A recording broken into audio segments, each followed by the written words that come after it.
Ya, jadi untuk mata kuliah radiofarmasi dan kemoterapi di semester Recording in progress. semester 6 angkatan 2021 ini masih di kurikulum 2017 ya. Jadi di sini ada 4 orang dosen pengampu. Yang pertama adalah Dr. Hilda Ismail.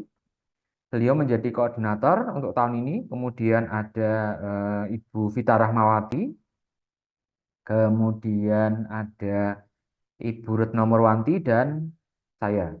Ya, nah, kemudian mata kuliah ini apa namanya capaian pembelajarannya apa? Nanti kalian bisa melihat RPKPS-nya yang sudah kita upload di Elok.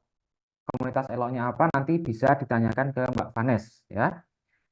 Untuk enrollment key di tiap-tiap kelas itu berbeda. Jadi kelas A, kelas B, kelas C nanti ada enrollment key yang berbeda-beda.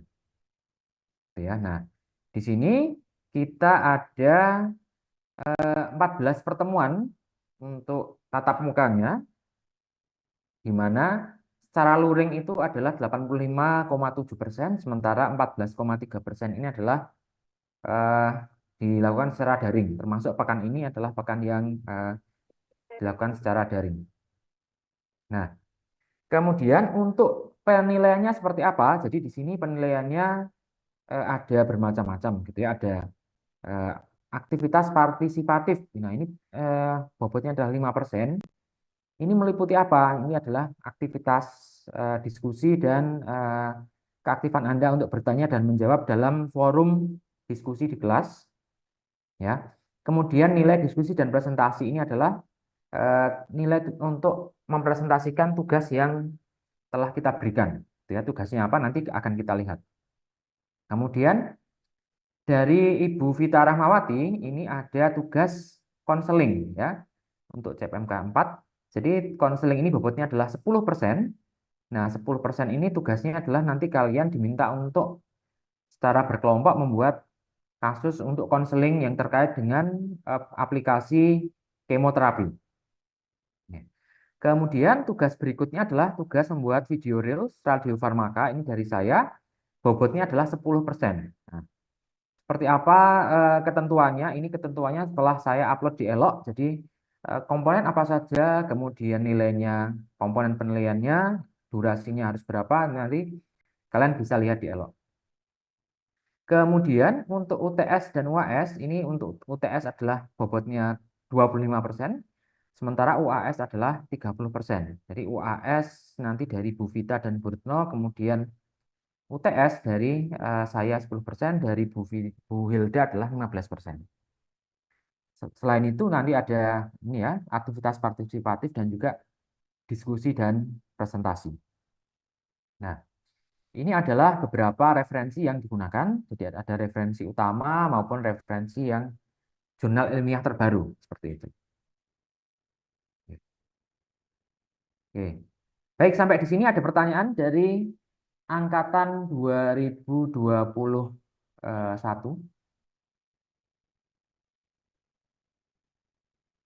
Ada pertanyaan nggak?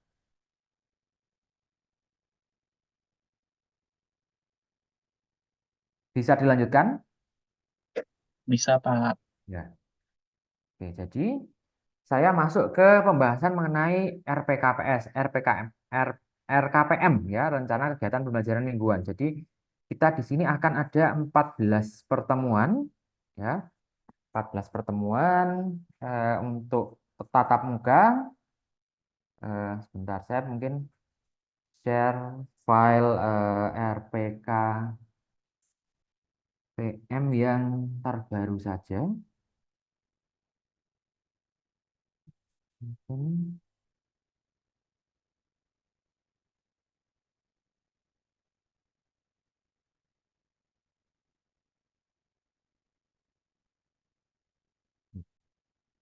Apakah sudah terlihat?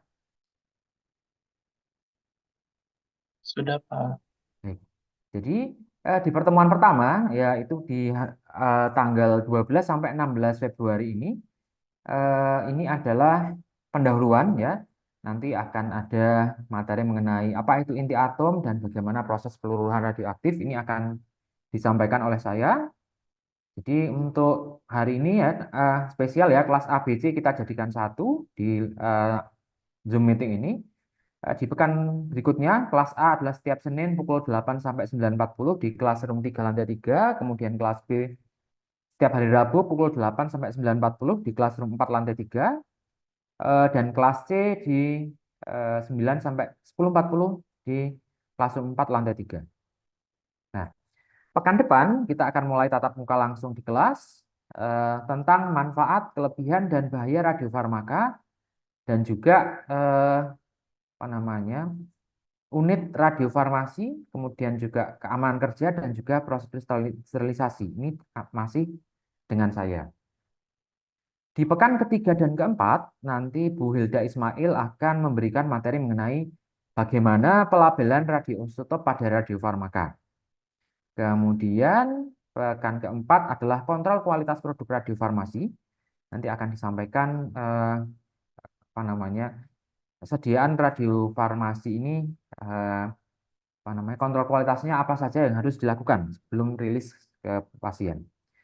Kemudian pekan kelima ini ada materi masih dari Bu Hilda Ismail mengenai aplikasi penggunaan radiofarmasi untuk pengobatan kanker. Ini di pekan kelima dari tanggal 11 sampai 15 Maret 2024. Selanjutnya, pekan ke-6 dan ke-7 ini dari Ibu Retno Murwanti. Jadi kita sudah switch ke materi mengenai kemoterapi. Jadi di sini diawali dari apa itu epidemiologi, kemudian juga patofisiologi, dan prinsip pengobatan kanker. Kemudian dilanjutkan dengan golongan kemoterapi, gitu ya. Jadi golongannya apa saja, kemudian mekanisme dari aksi kemoterapi sesuai dengan golongannya itu apa, ini juga masih oleh Bu Retno Murwanti. Nah, kemudian di tanggal 17 sampai 26 April ya, ini harusnya 17, nanti Anda akan melaksanakan ujian tengah semester. Jadi UTS-nya ini tepat setelah libur Hari Raya Idul Fitri. Ya. Nah, untuk materi UTS ini hanya dari saya dengan Bu Hilda Ismail. Sementara Bu Retno nanti akan ikut di materi UAS. Nah, kemudian setelah UTS, kuliah akan dilanjutkan oleh Bu Vita Rahmawati. Beliau akan membahas yang pertama di pekan ke-8 adalah kebijakan penanganan obat sitostatika, ya, kemudian bagaimana kriteria tempat menyiapkan obat sitostatika, personel yang diperbolehkan untuk menyiapkan obat sitostatika itu harus memiliki kualifikasi yang seperti apa gitu ya, nanti diberikan di pekan ke-8.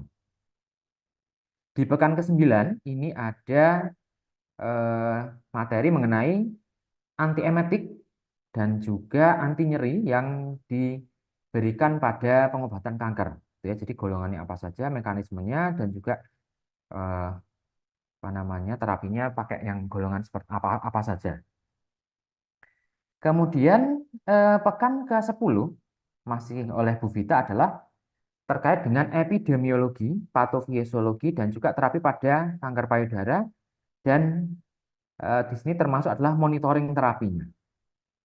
Nah, di sini oleh Bu Vita ini nanti akan apa namanya Anda akan dikasih tugas terkait dengan konseling obat kemoterapi oral. Ya, jadi kemoterapi oral ini tidak seperti obat oral pada umumnya, tapi ada apa namanya persyaratan khusus gitu ya. Jadi kalau mau minum itu harus pakai misalnya pakai sarung tangan, kemudian misalnya ya terlupa dosisnya itu, berarti apakah harus langsung minum atau dijeda atau bagaimana? Kemudian nanti misalnya obatnya jatuh seperti apa? Kemudian pemusnahannya ini nanti akan diberikan oleh Bu Vita.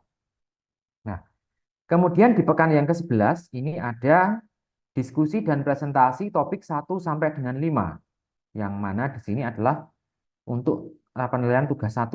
Ya, jadi di sini nanti saya yang akan mengampu atau memoderatori kalian di kelas untuk presentasi dan diskusi.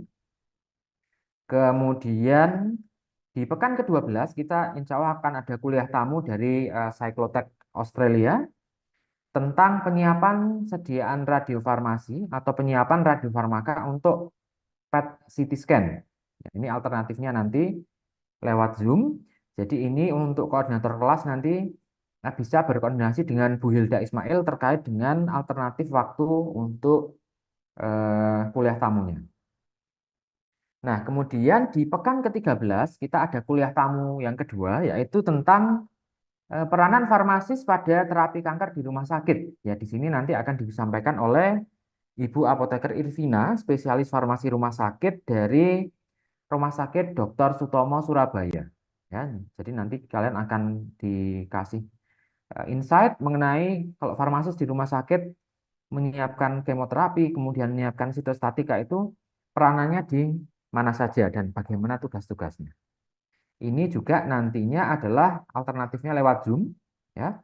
Karena untuk 3 kelas dan IUP nanti tentu saja agak susah ya kalau untuk mencari waktu, sehingga alternatifnya lewat Zoom. Nanti silahkan untuk koordinator kelas nanti berkoordinasi secara langsung dengan Bu Vita Rahmawati terkait dengan jadwal, ya. Jadi untuk jadwal kuliah tamu ini sebaiknya nanti koordinator segera menghubungi Bu Hilda dan Bu Vita karena kita dari dosen tim pengampu ini harus koordinasi dengan narasumber, gitu ya. Nah, yang terakhir di pekan ke-14 di tanggal, jadi tepat 1 pekan sebelum UAS ya. Ini topiknya adalah diskusi dan presentasi topik 6 sampai 10 atau untuk penilaian tugas yang kedua yaitu eh, diskusi presentasi oleh Bu Retno dan Bu Vita. Gitu. Baik, sampai di sini ada pertanyaan adik-adik sekalian?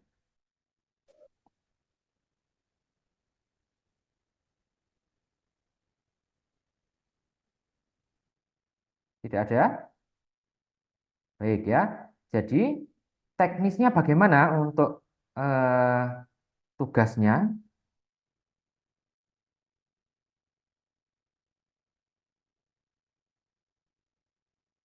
Jadi untuk tugasnya nanti kalian adalah ini.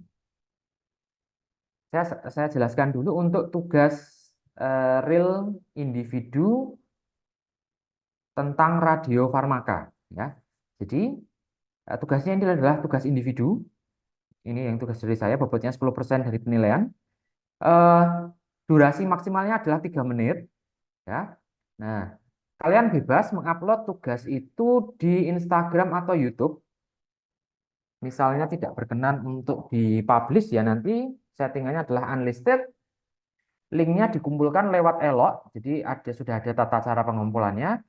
Maksimal adalah Jumat 4 Maret 2024 jam 23.59. Ya. Nah, jadi video harap diberi deskripsi dan judul yang menarik. Jadi misalnya kalian ingin men-highlight apa namanya TC99 untuk terapi apa atau untuk diagnostik apa gitu ya, nanti diberi deskripsi yang menarik, judul yang menarik, kemudian diberi hashtag RadioVar UGM, RadioVar 2023, RadioVarmaka. Nah, penilaian misalnya ini adalah terkait dengan kesesuaian topik, tampilan video, dan sebagainya. Ini rubriknya sudah saya upload di Elok. Jadi kalian misalnya mau melihat, oh poin apa saja sih yang ada yang dinilai gitu ya, nanti bisa dilihat di Elok. Termasuk saya juga cantumkan 2 contoh video dari tahun lalu, ya. Satu dari Instagram, satu dari YouTube. Nah, contoh yang bisa kalian buat adalah ini misalnya kalian mau meng-highlight iodin 131 ya, jadi di situ bisa dijelaskan kegunaan untuk terapi atau untuk diagnostik penyakit apa, kemudian jenis radiasi apa yang dihasilkan, kemudian apa namanya durasi terapinya seperti apa, kemudian efek samping ya, dan lain-lain sebagainya. Jadi ini yang terkait dengan tugas real radiofarmaka. Nah, kemudian ada tugas yang lain ya, yaitu untuk konseling kemoterapi oral. Nah, di sini tugasnya cara berkelompok. Jadi masing-masing kelas nanti silahkan membagi menjadi 10 kelompok. Ya, anggotanya berapa nanti disesuaikan dengan tiap kelas.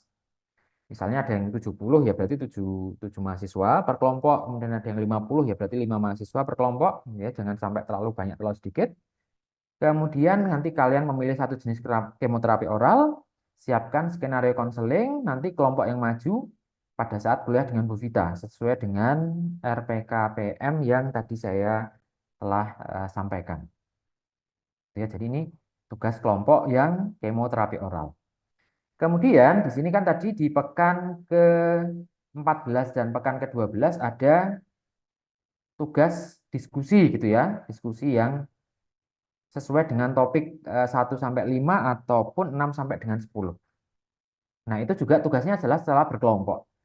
Jadi eh, satu kelas itu juga dibagi menjadi 10 kelompok ya.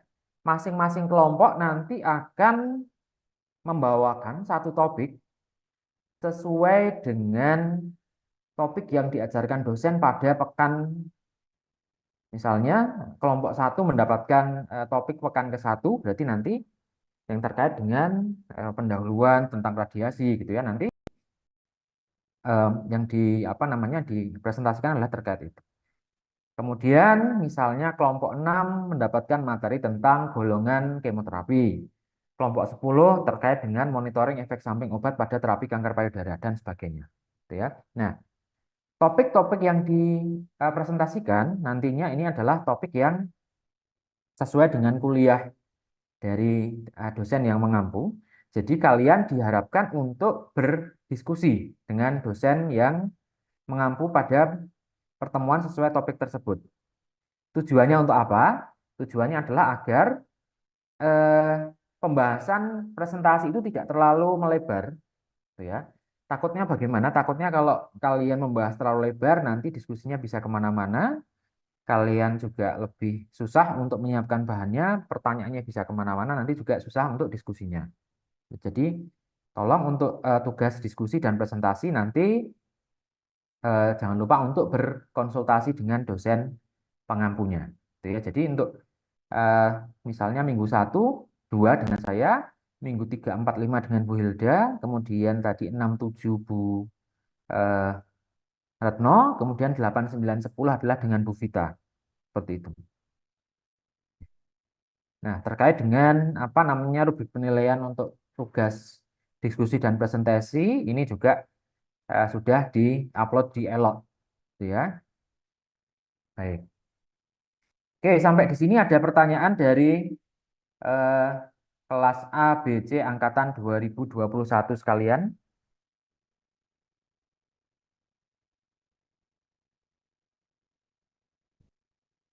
Kalau kelas A koornya siapa ya? Saya, Pak. Mbak Vanes, kelas B? Kelas B ada belum? Belum ada itu. Nanti saya susulkan, Mbak. Oke. Kemudian kelas C, Saya, Pak.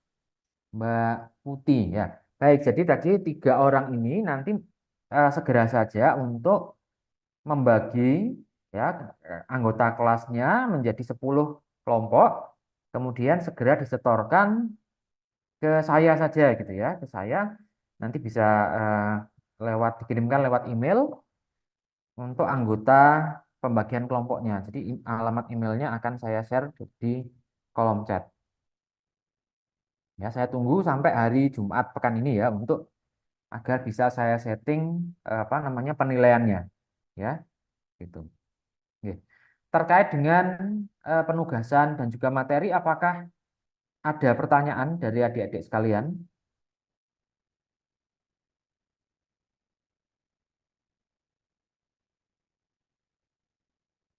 Halo, ada pertanyaan tidak?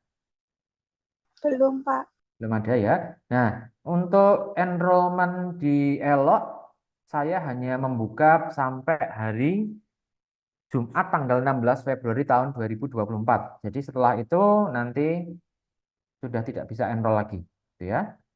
Sehingga Mbak Vanes nanti tolong apa namanya link eh, Elok dan juga enrollment-nya disampaikan ke eh, kelas B dan juga kelas C.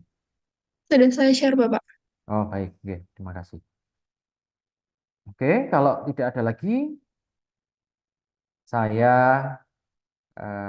masuk ke materi perkuliahan gitu ya.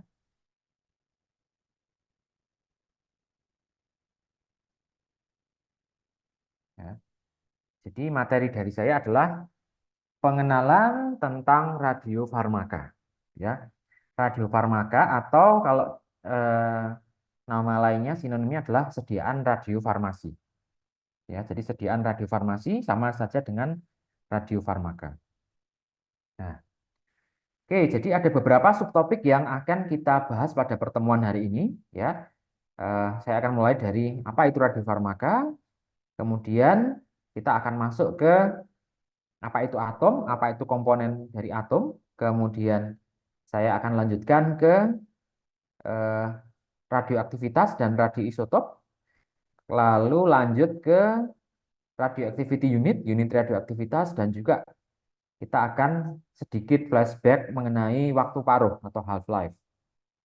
Nah, kemudian kita akan lanjutkan ke reaksi inti gitu ya. Reaksi inti itu ada istilahnya reaksi fisi, ada reaksi fusi.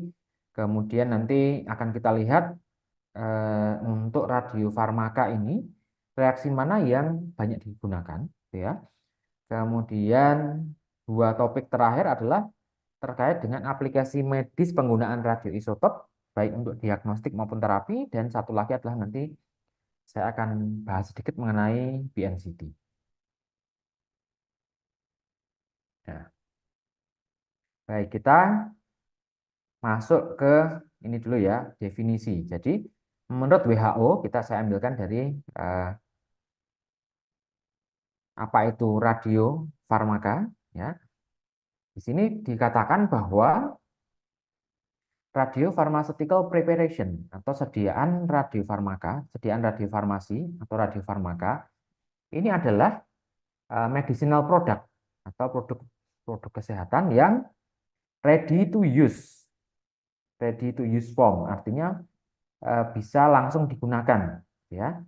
Kemudian suitable, cocok untuk human ya, human use yang memuat radionuklida atau inti atom yang memiliki sifat radioaktif. Ya, jadi sediaan yang ready to use, cocok untuk penggunaan di human dan memuat radionuklida.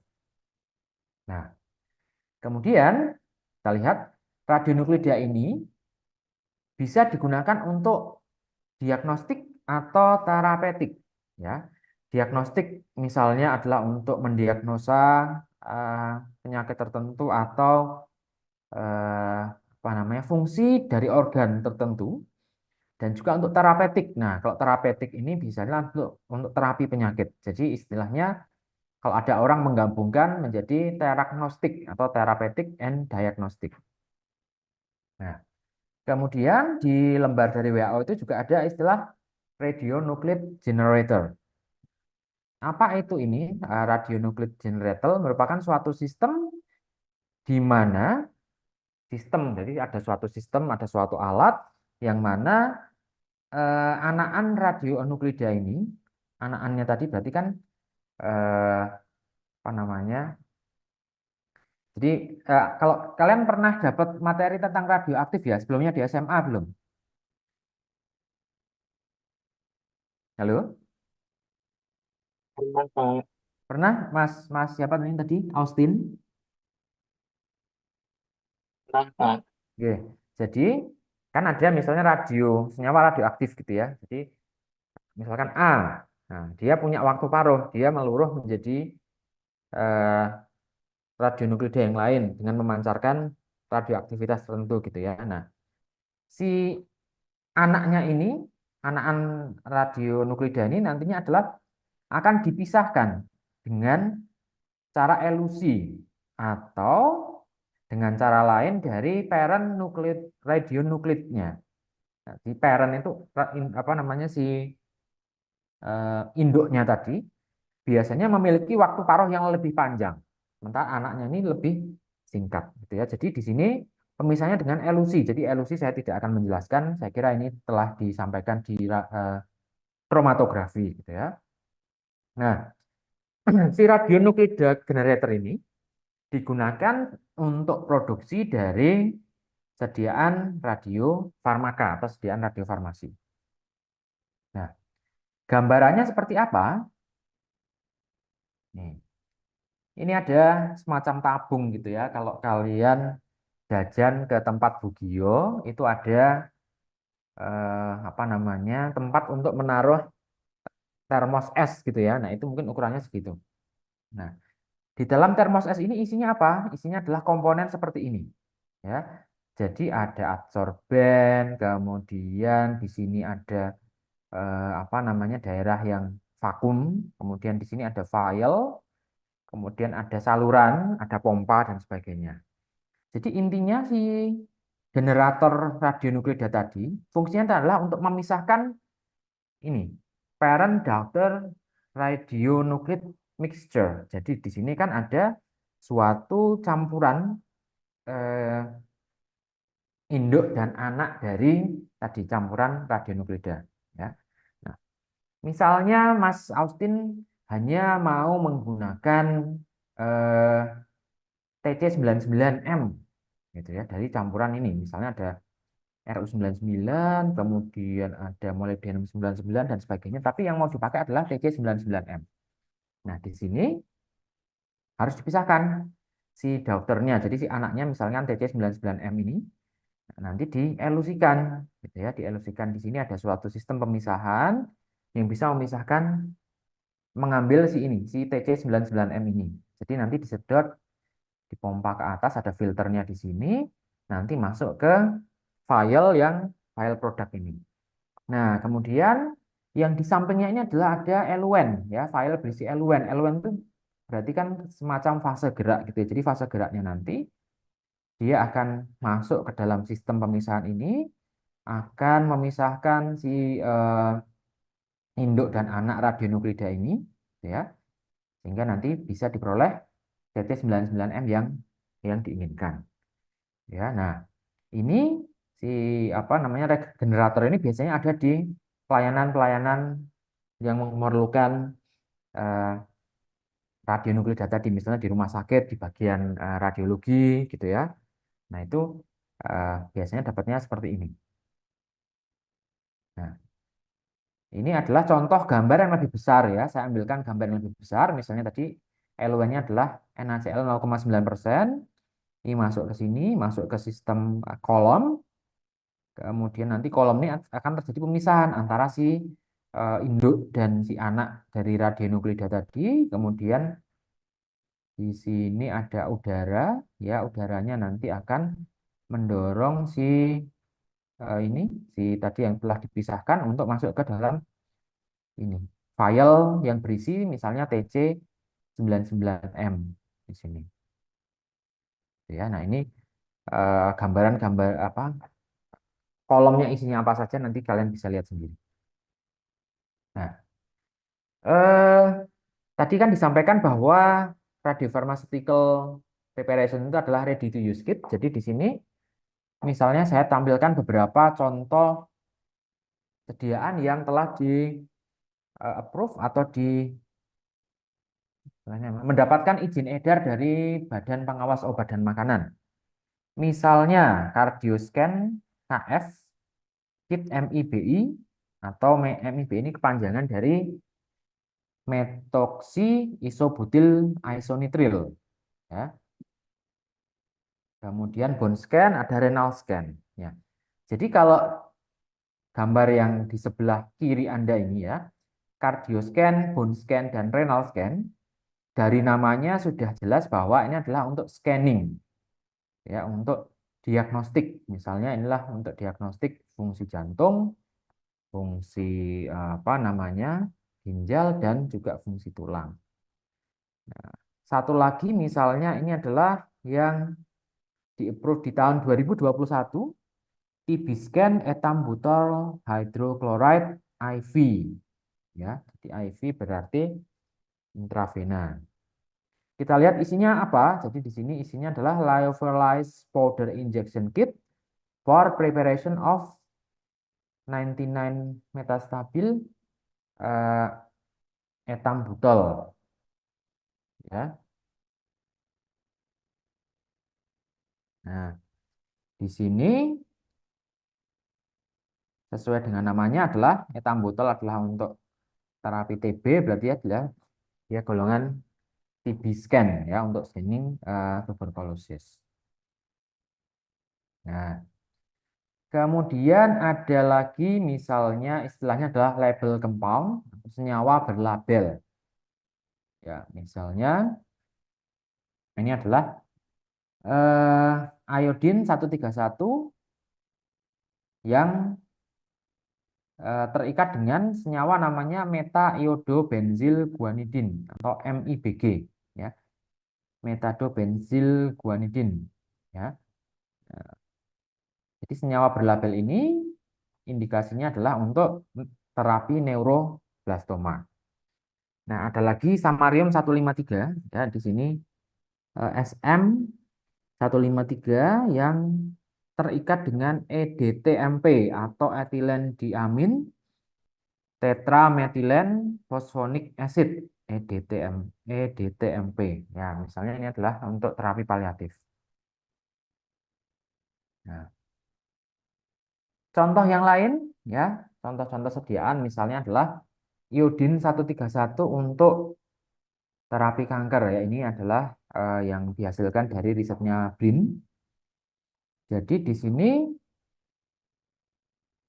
eh, ada apa namanya larutan iodin 131 dalam NaOH 0,05 normal dimasukkan ke dalam kapsul gitu ya. Kapsulnya nanti diminum secara peroral oleh pasien ya. Kemudian setelah beberapa waktu tertentu nanti akan terakumulasi di eh, jaringan tiroid ya. Nah, ini tentu saja untuk pembuatan dari sediaan ini nanti akan memerlukan teknis tertentu yang nantinya akan dibahas lebih detail pada kuliah oleh Bu Hilda Ismail. Ya, ini contohnya sodium iodide 131 terapi kapsul. Nah, oke, kemudian radiofarmaceutical atau radiopharmaceutical preparation ya, jadi sediaan radiofarmasi atau radiofarmaka merupakan suatu senyawa yang digunakan untuk tujuan baik diagnostik ataupun dan atau terapi dari suatu penyakit tertentu. Ya, nah, kemudian di sini dikatakan bahwa dalam dunia kedokteran nuklir ya, jadi 90% dari radiofarmaceutical atau radiofarmaka ini adalah sebagian besar digunakan untuk diagnostik. Hanya 10% yang digunakan untuk terapi. Nah, tentu saja karena 90%-nya itu tadi digunakan untuk diagnostik, maka dia harus memiliki minimal pharmacological effect. Ya. Kemudian radiofarmaka juga dapat digunakan atau dapat menyebabkan kerusakan jaringan karena iradiasi, gitu ya, sehingga tidak boleh radiasinya itu yang terlalu intens. Nah, kemudian tadi kalian lihat di slide sebelumnya penggunaan radiofarmaka atau radiopharmaceutical kit ready to use tadi kan sebagian besar adalah intravena ya, meskipun ada yang peroral, sehingga untuk diagnostik itu sebagian besar adalah intravena, sehingga ini harus steril dan juga pyrogen free dan juga memenuhi kontrol kualitas selayaknya obat konvensional ya. Jadi harus memiliki kaidah cara pembuatan obat yang baik gitu. Nah, eh, saya ingin tanya dulu, semester 6 ini sudah dapat materi tentang CPOB belum? Cara pembuatan obat yang baik. Baru mendapat di semester ini, Pak. Oke, baik. Oke, berarti nanti saya tidak akan bahas detail, nanti biar disampaikan oleh pengampu CPOB ya. Jadi intinya nanti ada beberapa kriteria yang harus dipenuhi. Jadi kalau radiofarmaka ini kriteria CPOB obat umumnya harus memenuhi, tapi dia ada syarat kriteria khusus yang juga harus dia penuhi, ya, karena tadi dia mengandung radionuklida. Nah, kemudian poin berikutnya adalah radiofarmaka ini dapat berupa senyawa radioaktif, misalnya adalah xenon 133 atau senyawa berlabel misalnya iodin 133 yang iodin 131 berlabel protein, atau yang tadi iodin 131 MIBG, atau misalnya adalah TC99M yang melabel suatu senyawa tertentu, gitu ya. Nah, untuk diagnostik ini contoh atau apa namanya terminologi lainnya adalah radio tracer, ya, tracer. Jadi untuk melacak suatu pelacak yang prinsipnya adalah dari memiliki radioaktivitas atau disebut juga sebagai radio diagnostic agent, ya, agen diagnostik yang memiliki aktivitas radioaktif. Nah, saya lanjutkan komponen dari radiofarmaka. Ya, radiofarmaka berarti pertama harus memiliki radionuklida. Nah, radionuklida ini syaratnya harus bisa memancarkan partikel khusus, ya, partikel spesifik, dan juga memancarkan energi in order to achieve a state of stability as isotope. Jadi isotop itu kalau dia tidak stabil, dia cenderung memiliki aktivitas radioaktivitas tadi, ya, dan berubah menjadi atom yang lain dengan cara memancarkan tadi energi ataupun spesifik partikel. Nah, yang kedua adalah farmaka, ya. Farmaka ini bisa bermacam-macam, bisa meliputi protein, bisa meliputi senyawa organik, senyawa anorganik, gitu ya. Nah, senyawa apa yang bisa ditempeli dengan radionuklida dan bagaimana syaratnya?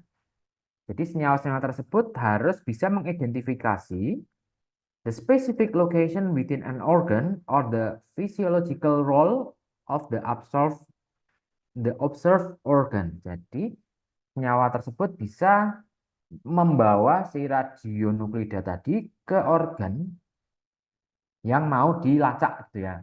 Misalnya mau diagnostik, ya berarti diagnostik ginjal, ya berarti ada protein tertentu yang dia itu akan pergi ke ginjal. Misalnya untuk terapi untuk tulang berarti adalah membawa si radiasi tadi, radionuklida tadi untuk pergi ke tulang. Jadi di sini syaratnya seperti itu. Nah, kita lihat ada ilustrasi, ya, ini radionuklida, kemudian ada carrier, kemudian ada target. Jadi targetnya misalnya suatu protein di ginjal atau di tulang tadi, ya. Kemudian carriernya tadi yang dilabel dengan radionuklida ini yang sebagai farmakanya. Ini nanti akan membawa ke the radiopharmaceutical at the target. Jadi targetnya nanti di suatu organ tertentu. Nah, ini ilustrasi sederhananya seperti itu. Nah, kita lihat kalau secara teori memang gampang, ya, tapi di sini prakteknya ada senyawa namanya kelator atau linker yang mengkelat si radionuklida tadi. Kemudian nanti ini akan menghubungkan antara radionuklida dengan ligan, gitu ya, menghasilkan suatu new molecular entity, ya. Nah, di sini misalnya adalah ligannya adalah suatu antibodi atau peptida yang bisa mengenali target organ yang mau kita terapi tadi, atau mau kita observasi fungsi fisiologisnya. Nah, kemudian saya masuk ke radiofarmaka, gitu ya. Jadi radiofarmaka ini karena dia mengandung radionuklida, maka di sini kita harus berurusan dengan radiasi, ya. Nah, kita lihat yang poin yang pertama dulu.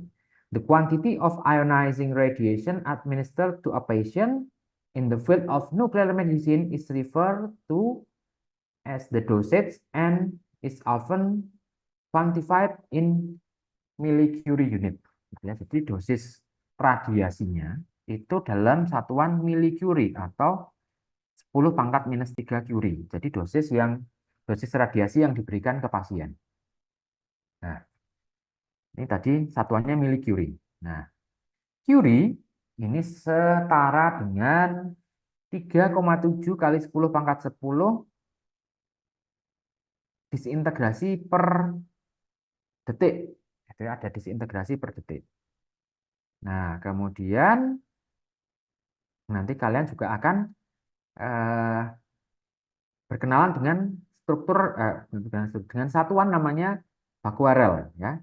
Jadi unit radioaktivitas ini dikuantifikasi atau dihitung berdasarkan standar satuan internasional dalam skala ini bakuarel, di mana 1 milicurie itu ekuivalen dengan 37 megabakuarel.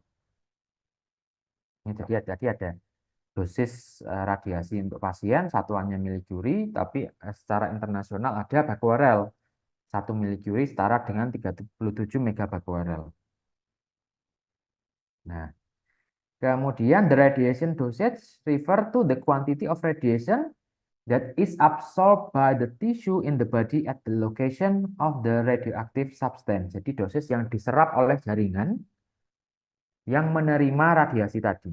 Nah, kemudian dosis serapan tersebut diukur sebagai dalam satuan rad atau radiation unit. Nah, yang melambangkan dosis radiasi yang diserap oleh jaringan tertentu. Jadi tadi ada dosis yang diberikan ke pasien, ada dosis yang diserap oleh jaringan. Oke. Nah,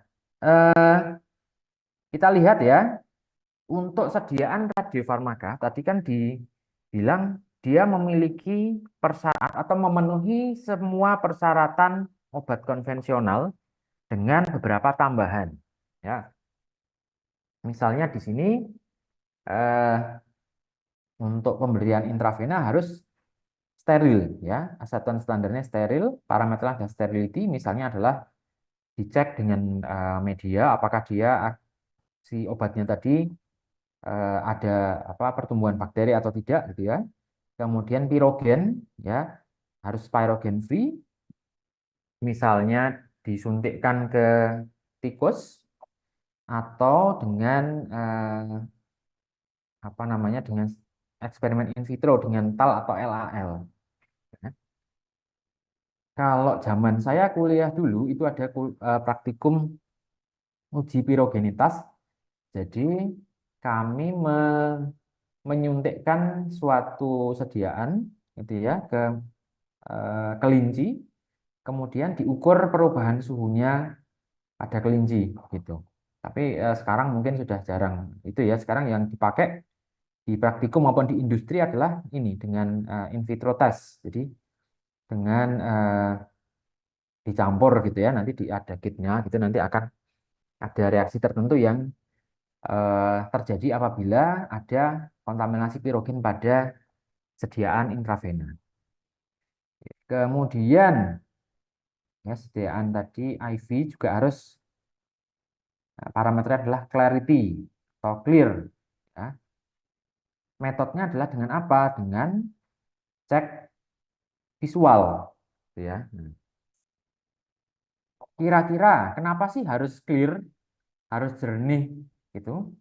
Ada yang tahu nggak alasan bahwa sediaan parenteral itu harus jernih? Yang mau jawab?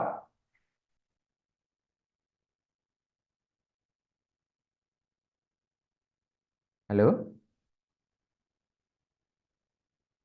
Saya izin jawab, Pak. Mbak Natasha, boleh? Kalau menurut saya itu harus jernih karena biar kalau misalnya ada kontaminasi itu gampang dilihat. Misalnya ada pengotor gitu bisa dilihat langsung gitu, Pak. Yeah. Kalau misalnya pengotor, Mbak siapa? Ya, misalnya ada pengotor, kira-kira kalau dia diberikan ke intravena akibatnya apa? Mbak Natasha? Hmm, bikin sakit gitu Pak, waktu masuk ke pena gitu, bisa Ya, mungkin. pembuluh darah itu kan ada yang besar, ada yang kecil ya. Nah, kalau misalkan kena ke pembuluh darah yang kecil, terkena apa namanya, misalkan sediaannya itu ada agregatnya, ya dia bisa tersumbat, ya. Nggak harus benar-benar clear, harus jernih secara visual. Kemudian pH, ya, pH acceptance standardnya adalah 6 sampai 8. Ngeceknya dengan apa? Di industri dengan kertas pH ataupun dengan pH meter.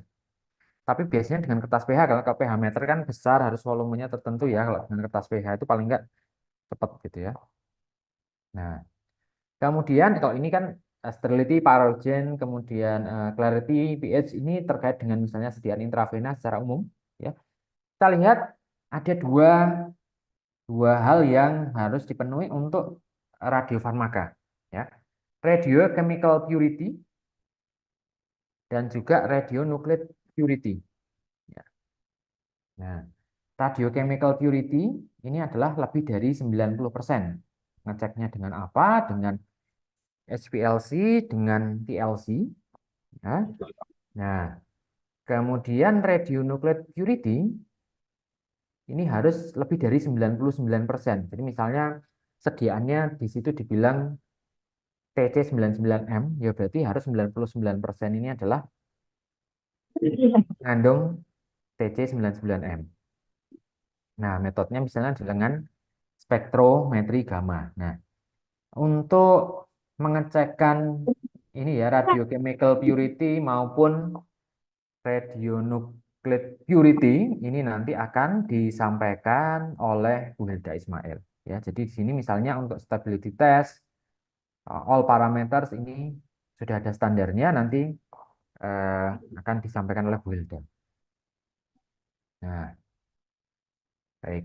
Nah, saya masuk ke bagaimana cara produksi radionuklida, ya.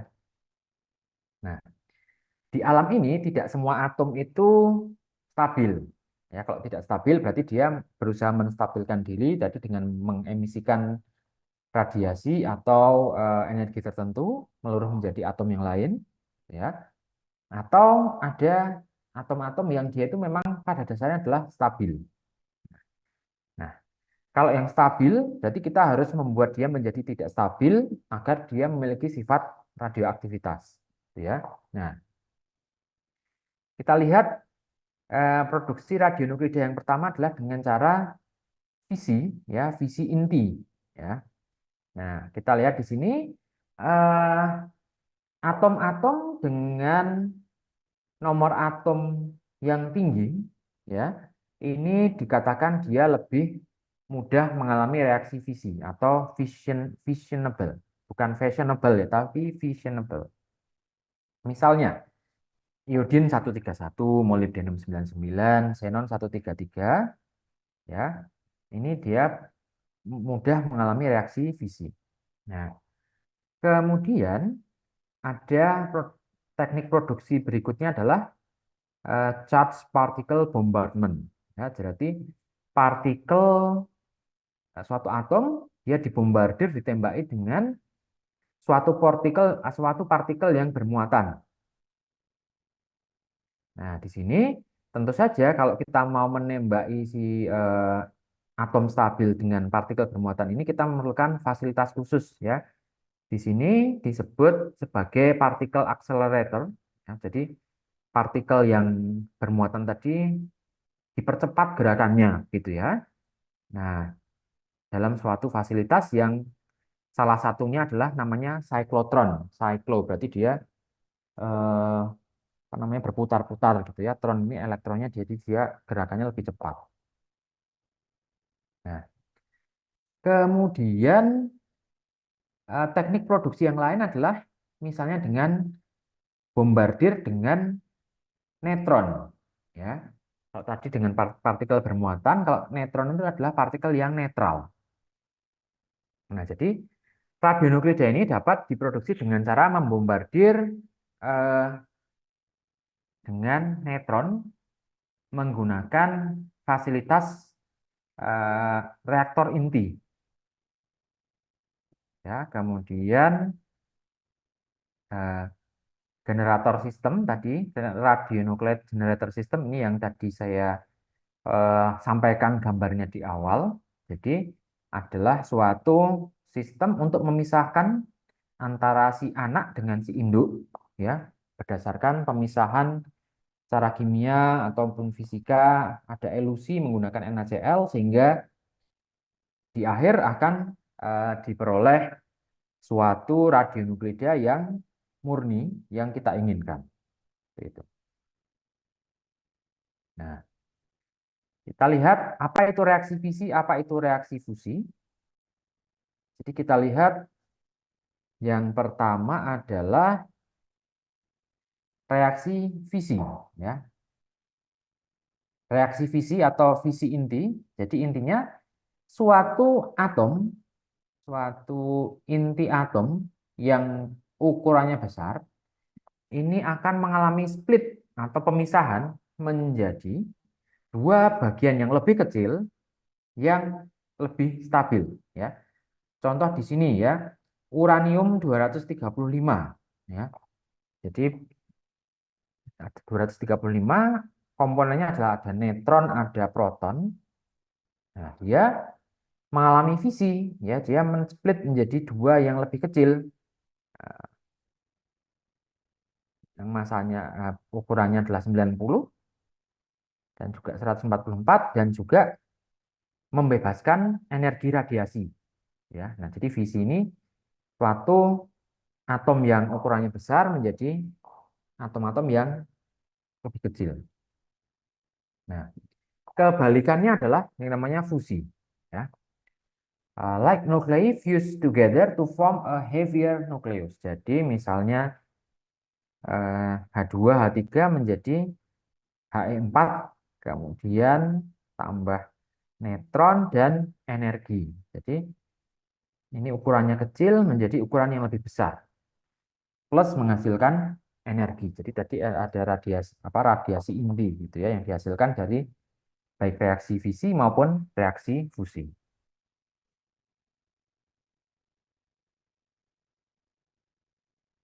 Nah, oke, saya highlight lagi visi inti, ya. Jadi adalah splitting of large unstable atom, release large amount of energy, jadi menghasilkan energi dalam jumlah besar, ya.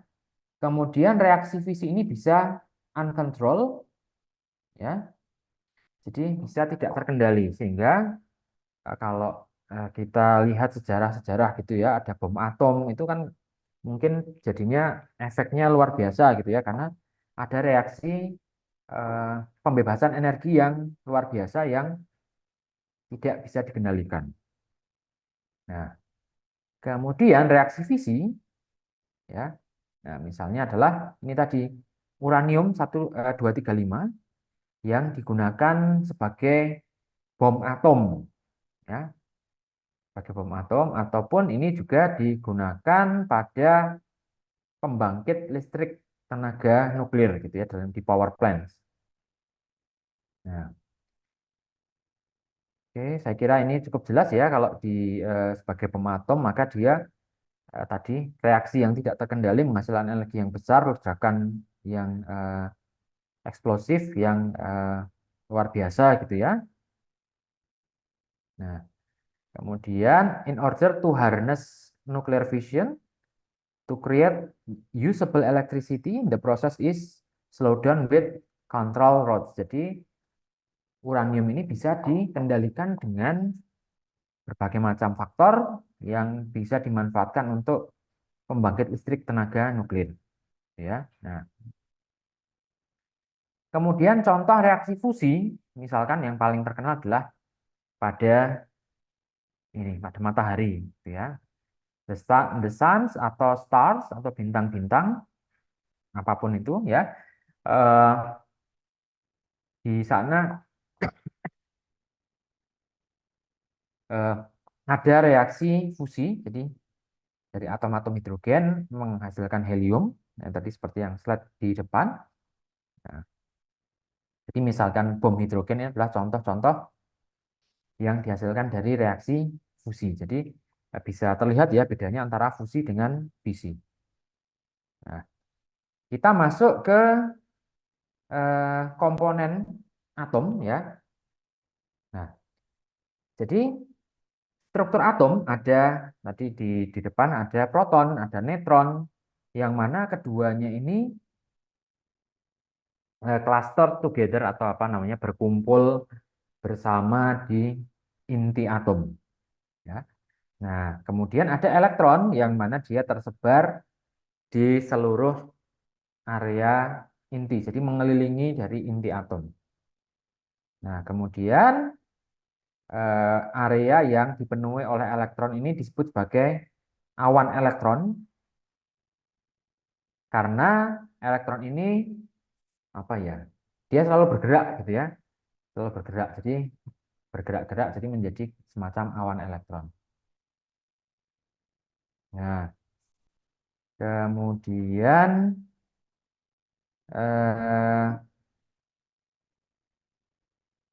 sebagian besar dari atom ini adalah terdiri dari empty space gitu karena di inti ada proton dan neutron, kemudian ada awan elektron, sisanya itu adalah seperti benda kosong.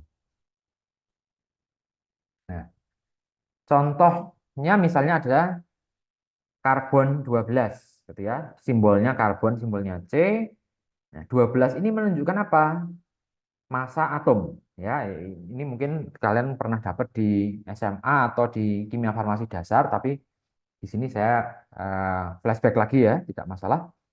Jadi proton dan neutron menjadi massa atom, kemudian yang di bawahnya adalah jumlah proton atau nomor atom.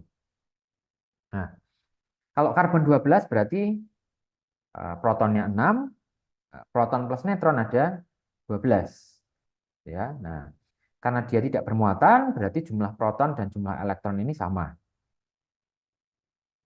Nah, kita lihat struktur dari suatu atom, ada istilahnya adalah atomic mass unit atau AMU, yang digunakan saat kita membahas mengenai atom.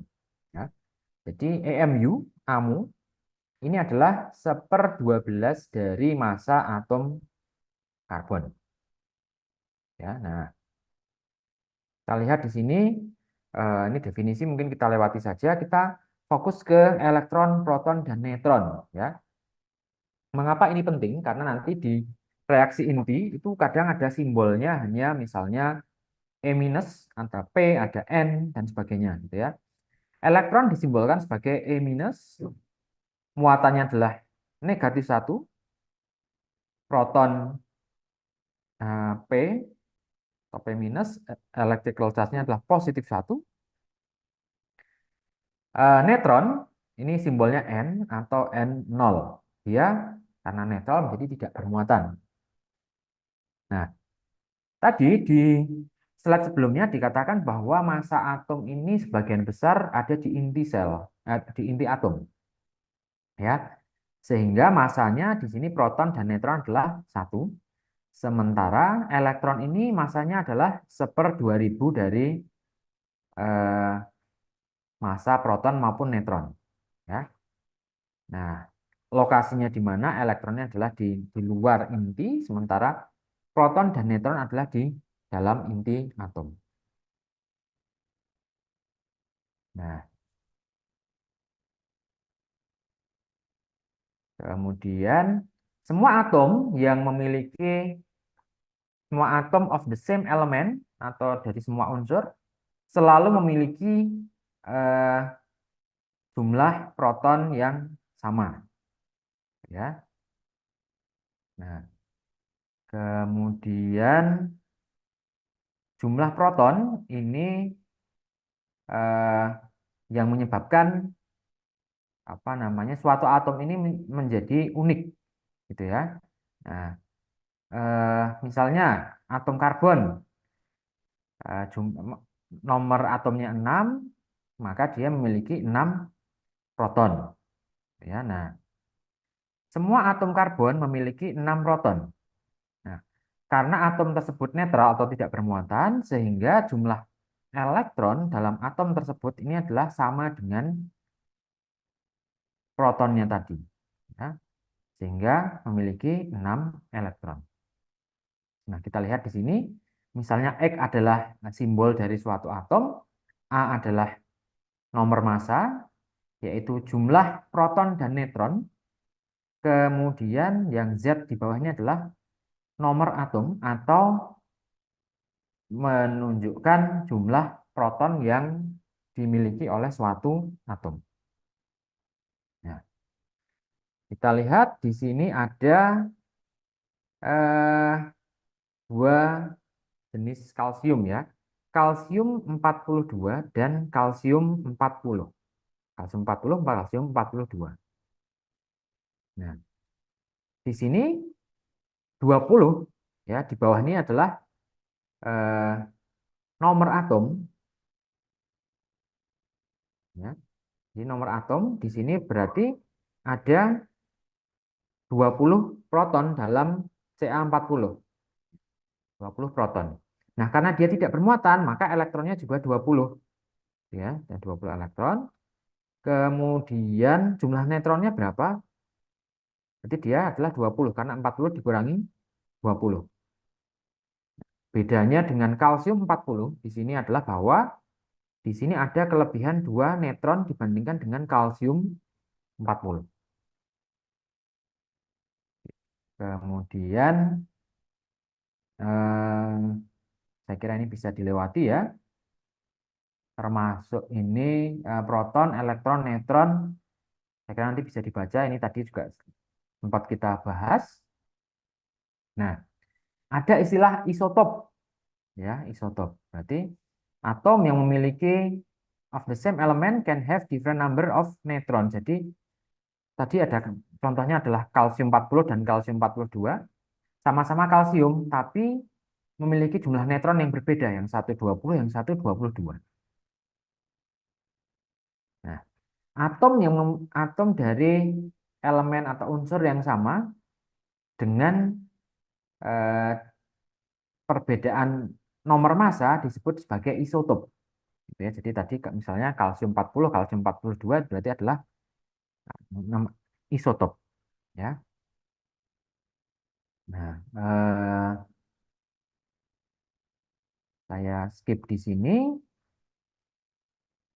Ini contoh misalnya adalah contoh isotop yang lain. Kok tadi kan kalsium 40 dan kalsium 42.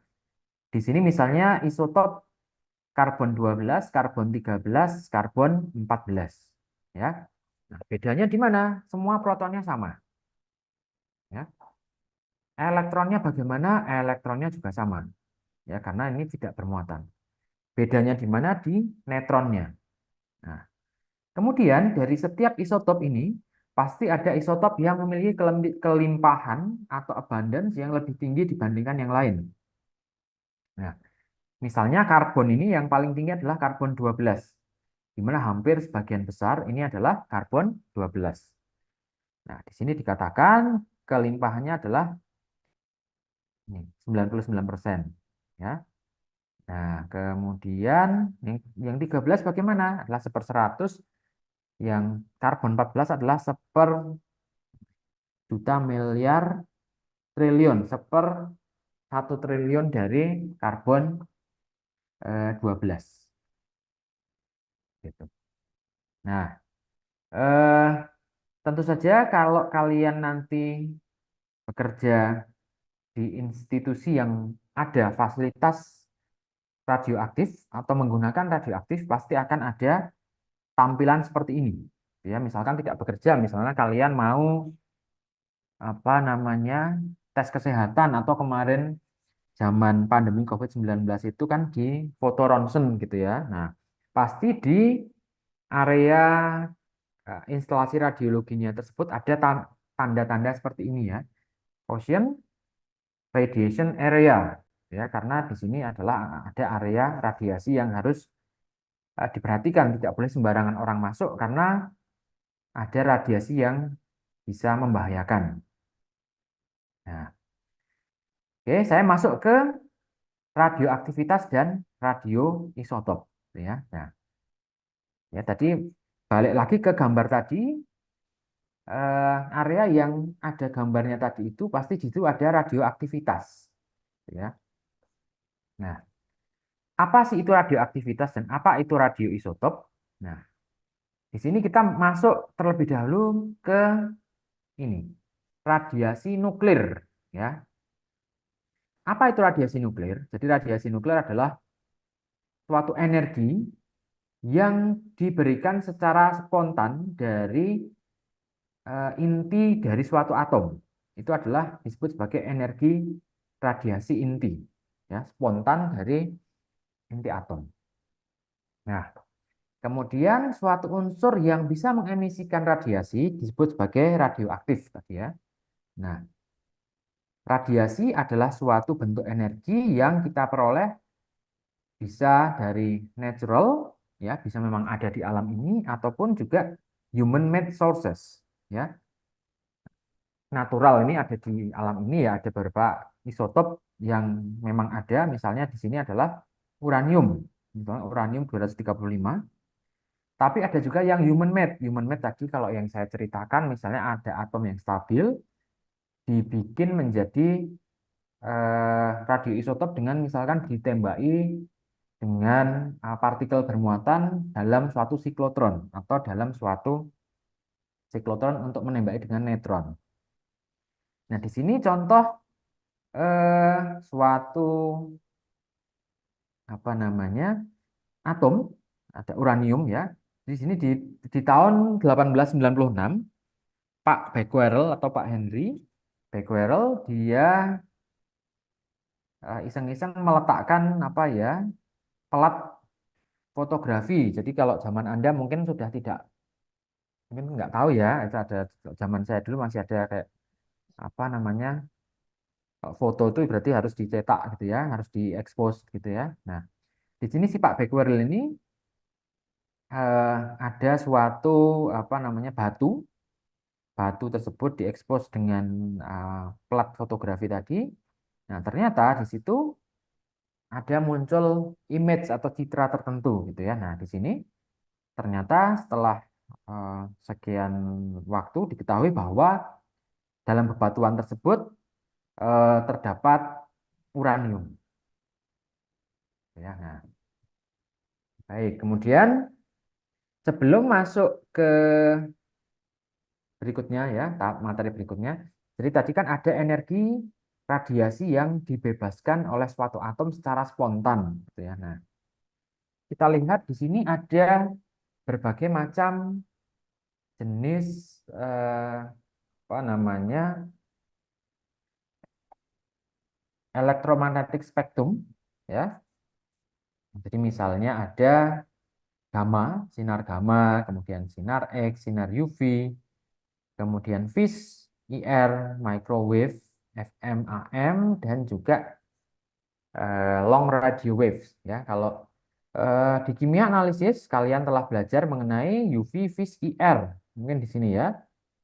Microwave mungkin pernah diajarkan untuk sintesis. AM, FM kita tidak belajar di sini. Jadi nanti di slide-slide berikutnya kita akan banyak ini mendengar gitu ya, ada sinar gamma, ada sinar X, ya. Kemudian ada juga sinar UV yang digunakan untuk sterilisasi, ya, membunuh bakteri, ya. Jadi panjang gelombang di sini ya. Jadi ada frekuensinya 10 pangkat minus 10 pangkat 24 sampai 10 pangkat 16, ya.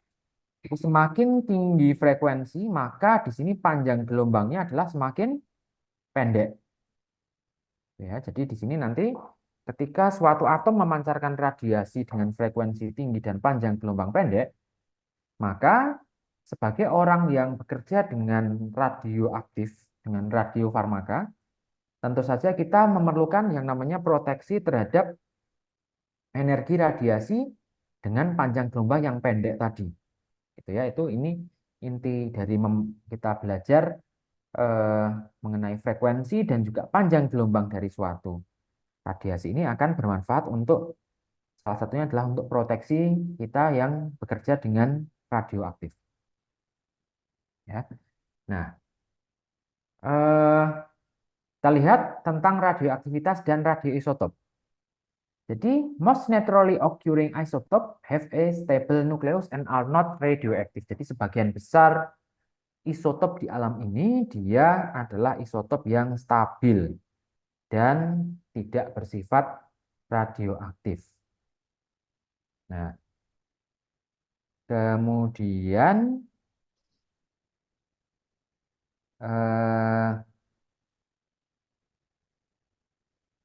isotop yang tidak stabil ini menstabilkannya dengan cara bagaimana? Menstabilkannya adalah dengan mengemisikan radiasi dari inti tersebut. Nah, radiasi tadi adalah disebut sebagai radioaktif decay gitu ya, istilahnya ini. Nah, kemudian isotop-isotop yang mengemisikan radiasi disebut juga dengan radioisotop.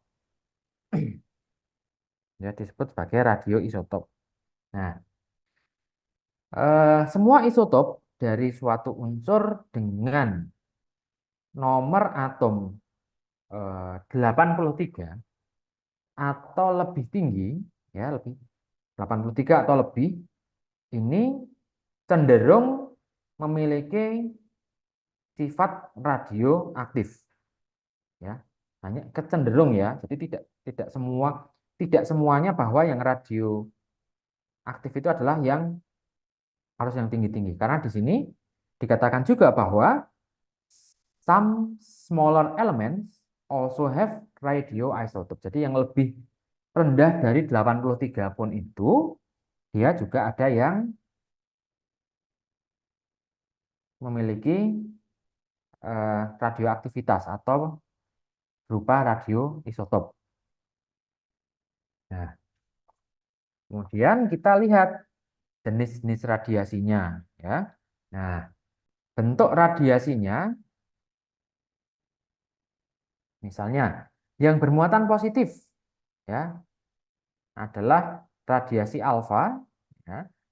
Kemudian yang bermuatan negatif beta, kemudian yang netral ini adalah misalnya gamma atau gamma ray.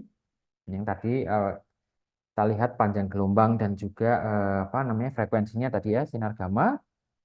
Nah, kemudian ada lagi positron, ada netron ya. Positron sudah jelas ini bermuatan positif.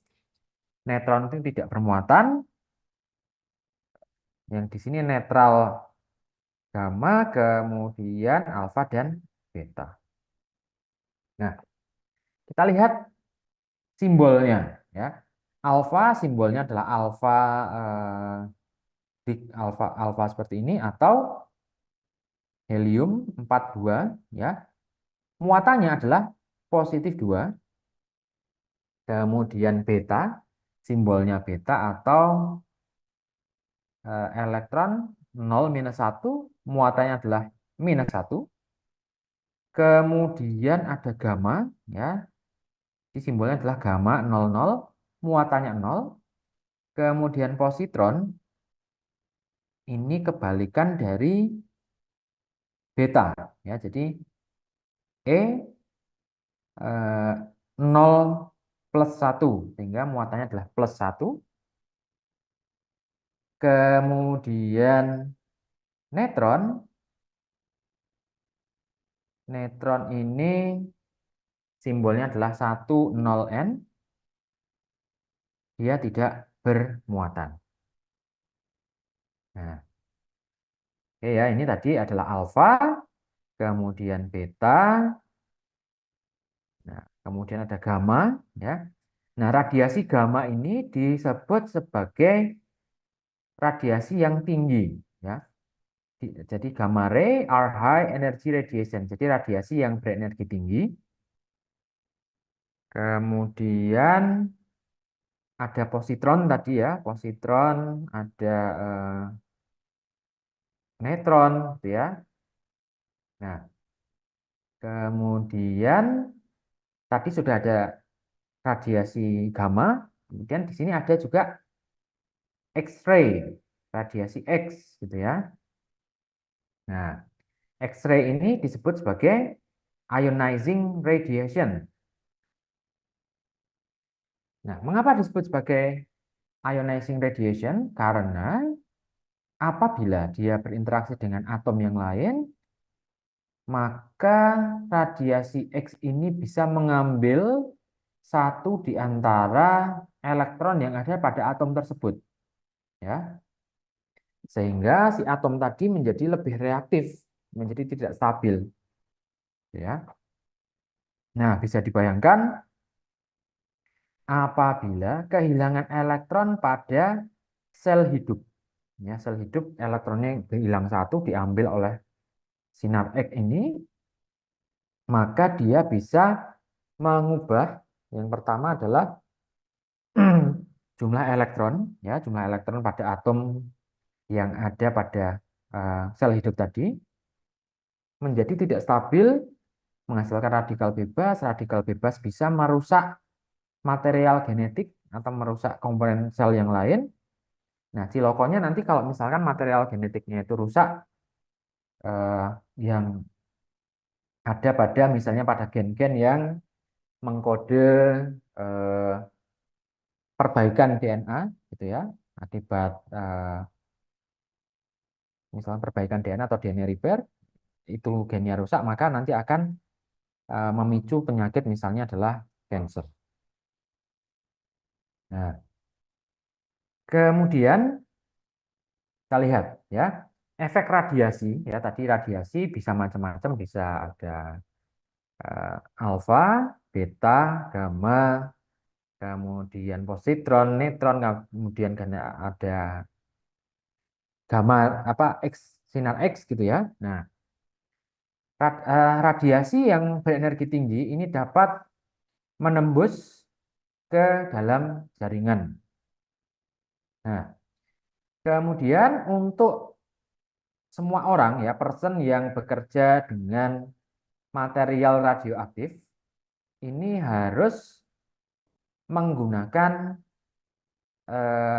apa namanya, sebenarnya tidak harus heavy lab coat ya, tapi menggunakan protektor atau eh, pelindung yang sesuai, gitu ya, pelindung yang sesuai. Jadi untuk heavy lab coat ini misalkan adalah untuk ngeradiasi X atau gamma.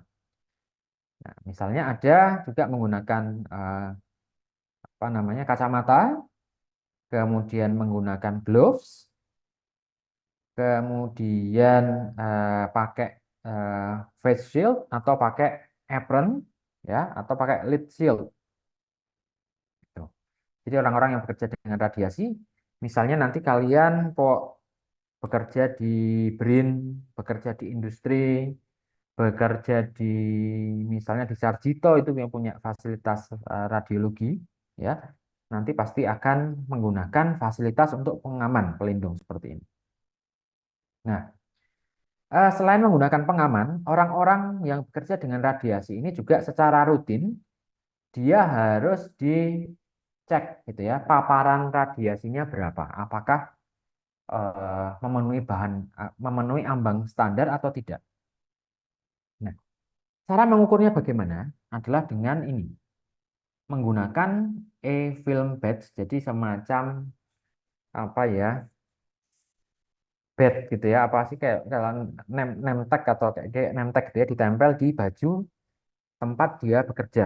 Jadi dia fungsinya adalah untuk memonitor total exposure dari radiasi yang orang-orang ini terima ketika dia bekerja dengan radioaktif. Nah, kita lihat, jadi tadi ada radiasi alfa, beta, gamma, X-ray gitu ya. Nah, kita lihat yang pertama adalah radiasi alfa.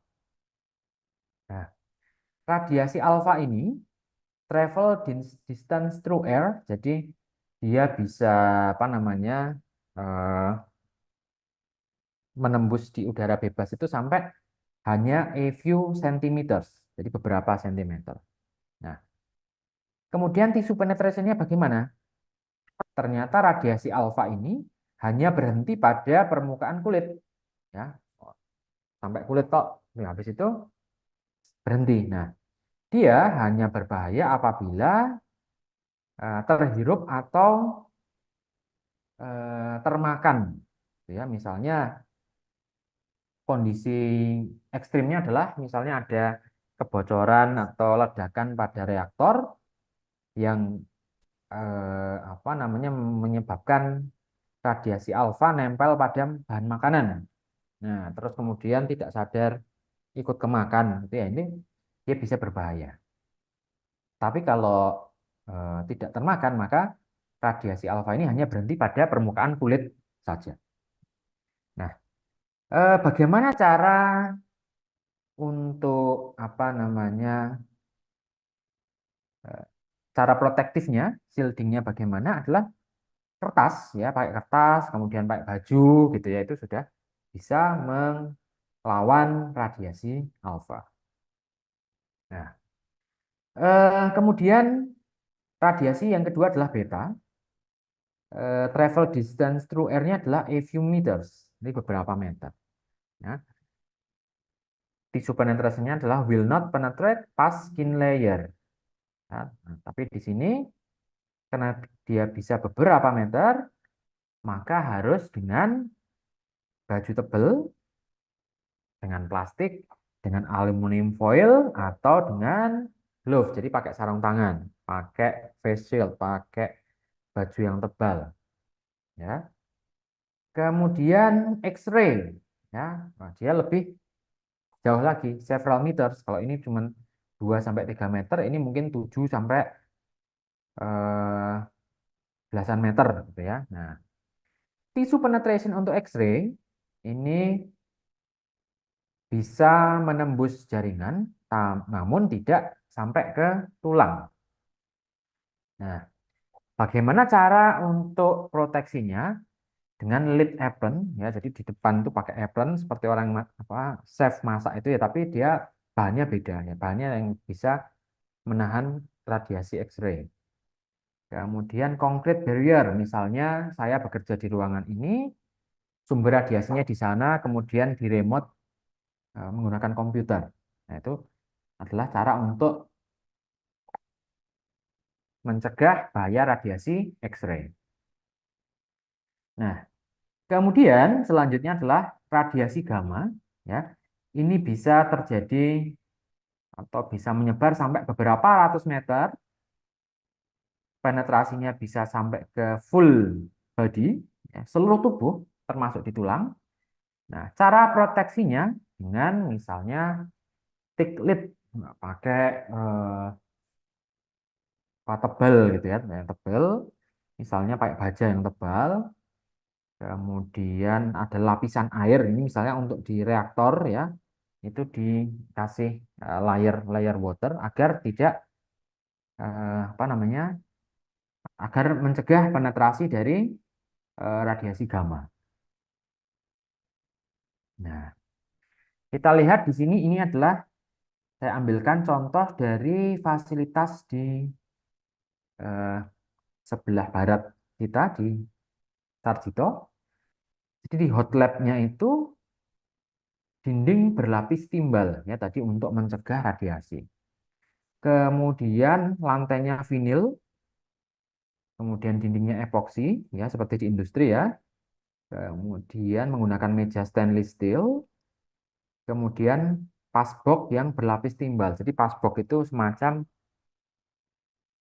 eh, zaman sekarang mungkin jarang ada kotak pos ya, tapi kalau ini kotak semacam kotak pos ukurannya kecil untuk mentransfer material dari satu kelas ruangan ke kelas ruangan yang lain. Jadi nanti kalau kalian diajari CPOB ada beberapa kelas ruangan berdasarkan kualitas udaranya. Ya, untuk ruang steril itu adalah ruangan yang eh, punya requirement yang paling tinggi karena jumlah partikel yang yang diperbolehkan di ruangan tersebut dia sangat sedikit. Jadi untuk membawa barang dari ruangan yang lebih kotor ke yang lebih bersih itu tidak boleh sembarangan, tapi harus lewat pasbox ini. Nah, kemudian tata udaranya adalah menggunakan HVAC atau air handling unit atau heating, ventilating, air conditioning. Jadi ini di sini ini adalah menggunakan filter HEPA ya. Jadi filter HEPA ini memiliki efisiensi kurang lebih 99,97% untuk partikel dengan ukuran tertentu ya. Mengapa harus seperti itu ya? Karena tadi ya kita balik lagi ke persyaratan CPOB untuk IV intravena itu tidak boleh ada partikel ya, partikel yang terkontaminasi di sediaannya, sehingga di sini harus menggunakan salah satunya adalah dengan HVAC, HVAC ataupun dengan air handling unit. Nah, di sini mungkin terakhir saya akan tampilkan beberapa contoh jenis-jenis radiasi ya, baik misalnya adalah radiasi alfa, beta, ya, misalnya di sini uranium 238 meluruh menjadi menghasilkan alfa, simbolnya adalah helium 42. Kemudian beta ya, kita lihat di sini simbol dari beta adalah E0-1. Kemudian produksi gamma, tadi gamma simbolnya adalah 00. Maka di sini uranium meluruh menjadi alfa dan juga gamma. Jadi ini dua jenis radiasinya dan satu atom anaknya ya. Kemudian ada istilahnya adalah produksi positron, misalnya adalah natrium menjadi neon dengan menghasilkan satu positron. Nah, ada lagi istilahnya adalah electron capture. Ya. Jadi electron capture-nya ini adalah penangkapan elektron, ya. Menangkap elektron di inner orbital, jadi di orbital yang bagian dalam dari suatu atom. Misalnya di sini adalah ini raksa ya. Nah,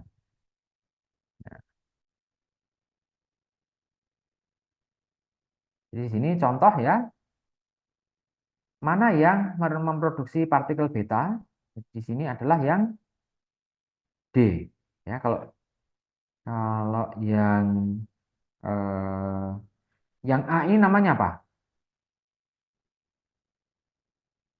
Ada suatu atom menangkap elektron, berarti namanya apa?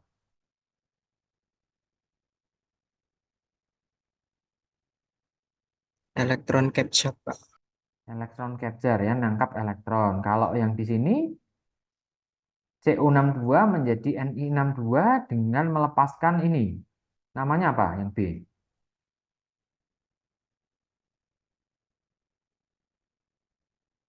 Yang tahu? Pembentukan positron. Pembentukan positron, benar. Kemudian yang di sini Fr212 menjadi At208 dengan memancarkan alfa. Ya, berarti namanya apa?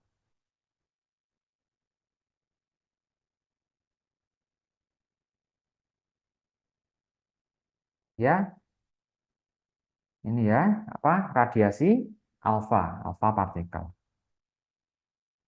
Nah, oke.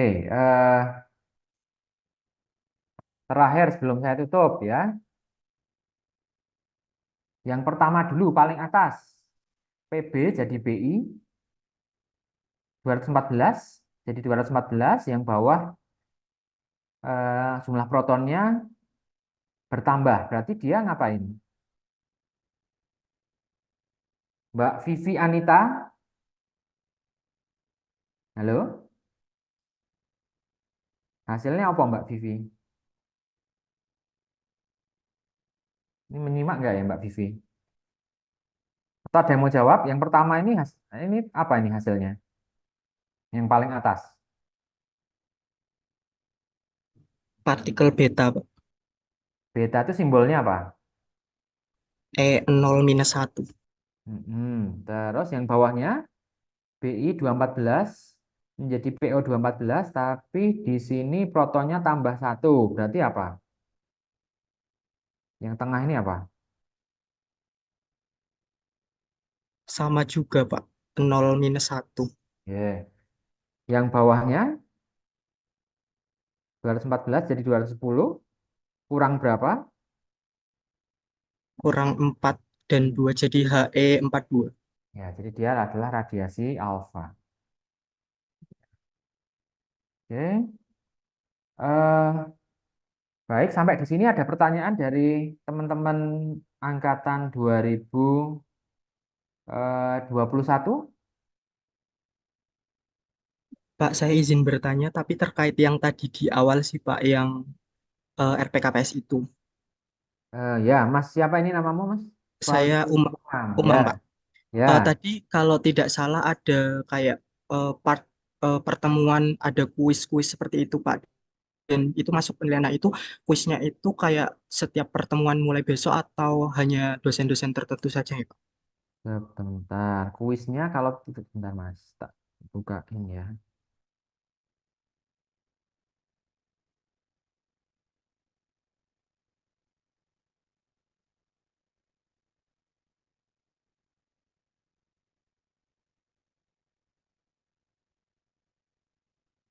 Kuisnya nanti dari Bu Retno. Bentar, saya tayangkan. Ini. Sudah kelihatan, Mas?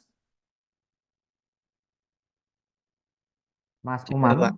Sudah, Pak. Sudah terlihat ya. Nah, jadi ini di sini CPMK 1 ini adalah dosennya saya, kemudian CPMK 2 dosennya Bu Hilda, CPMK 3 dosennya Bu Retno, CPMK 4 dosennya Bu Vita. Nah, oke ya, jadi tugas konseling tadi nanti dari Bu Vita, kemudian tugas video reels radiofarmaka ini CPMK 1 berarti dari saya, kemudian kuis ini nanti dari Bu Retno, gitu. Lanjut, Pak. Terima kasih. Sama-sama. Oke, ada yang lain lagi?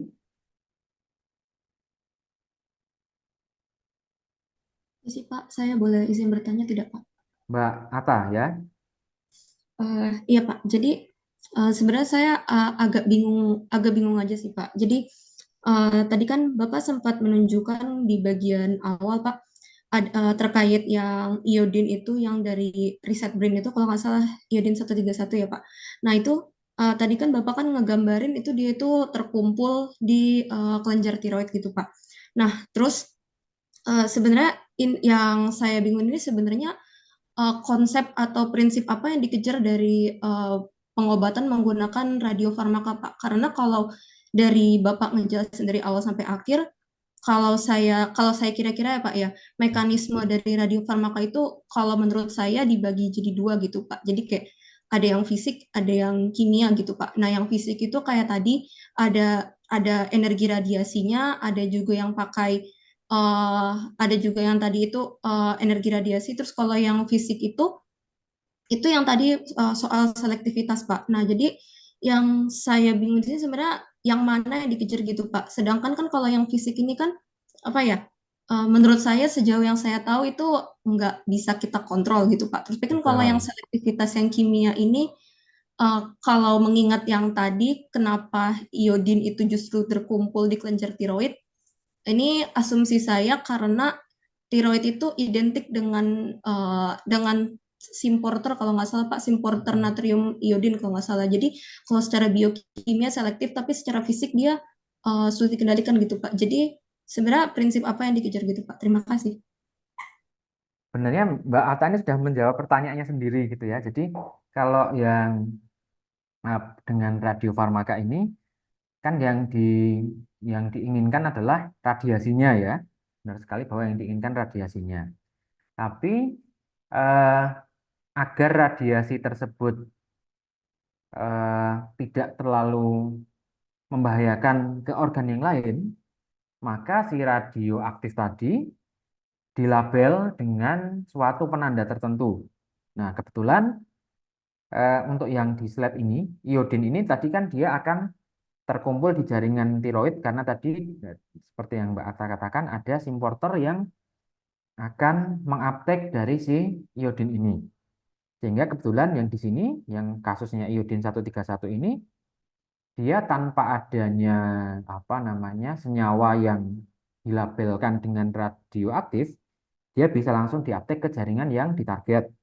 Kemudian sampai jaringan yang ditarget, optimasinya adalah di situ nanti dia akan meluruh, akan memancarkan radiasi tertentu. Nah, tapi kalau misalnya di jaringan yang lain, misalnya di tulang atau jaringan yang ginjal ataupun yang lain ya, itu dia memerlukan suatu istilahnya apa ya, carrier atau apa ya, penanda tadi ya yang spesifik dengan jaringan atau organ tertentu.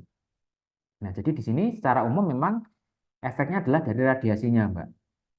Gitu. Nah, yang tadi carriernya atau apanya itu adalah untuk meminimalisir efek radiasi di jaringan yang tidak diinginkan. Gitu.